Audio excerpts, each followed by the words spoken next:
बड़े बड़े सिद्ध महापुरुष हुए हमारे भारत देश में, वो क्यों जाते? देखो चैतन्य महाप्रभु चले गए, श्री चैतन्य महाप्रभु और कहीं नहीं है, राधा कृष्ण का युगल रूप है, ये कोई संत आचार्य महापुरुष नहीं है, भगवान का परिपूर्णतम अवतार है अथर्ववेद के अनुसार। आप अधिकारी नहीं है प्रेमानंद महाराज जी, महाप्रभु के संबंध में एक शब्द भी बोलना। नित्यानंद जी में बाल भाव अधिक रहता, सिद्ध पुरुषों में बाल भाव आ जाता है। महाराज नित्यानंद प्रभु जो है साक्षात बलराम है, बलराम होइलो निताई।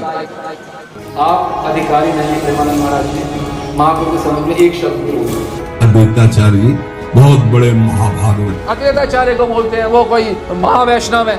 हम समस्त गौड़िया आचार्यों के प्रतिनिधि स्वरूप में आपसे निवेदन करते हैं, कृपया आप श्री चैतन्य महाप्रभु के संदर्भ में एक भी शब्द ना बोला करें, क्योंकि आप अधिकारी नहीं। गदाधर जी परम विरक्त संत, गदाधर पंडित को आप बोल देते हैं वो कोई विरक्त संत हैं, ये क्या मजाक है? क्या बोल रहे हैं आप अधिकारी नहीं है।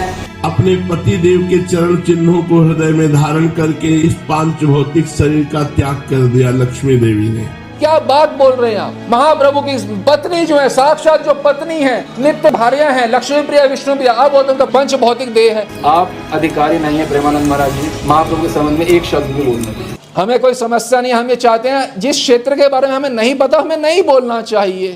तो बिल्कुल भी गौड़िया वैष्णव संप्रदाय के बारे में आपको ज्ञान नहीं है तो इसमें तो गलत बात नहीं है, तो नहीं है। जैसे आप स्वयं बोलते हैं कि हम निम्बार्क संप्रदाय के बारे में कुछ नहीं बोलते क्योंकि हमें महावाणी का ज्ञान नहीं है, या आप खुद ही बोलते हैं। अब हमें तो अपनी बात तो पता है, लेकिन महावाणी जी ने क्या सिद्धांत का वर्णन है ये हमने अभी तक पढ़ा नहीं। जैसे आपको महावाणी का ज्ञान नहीं है, निम्बार्क संप्रदाय में बारे में आप कुछ नहीं, वैसे आपको गौड़िया वैष्णव संप्रदाय ज्ञान नहीं है, आप गौड़िया वैष्णव संप्रदाय के बारे में कुछ मत बोला करें। सरल बात है, कोई मुश्किल तो नहीं है समझ।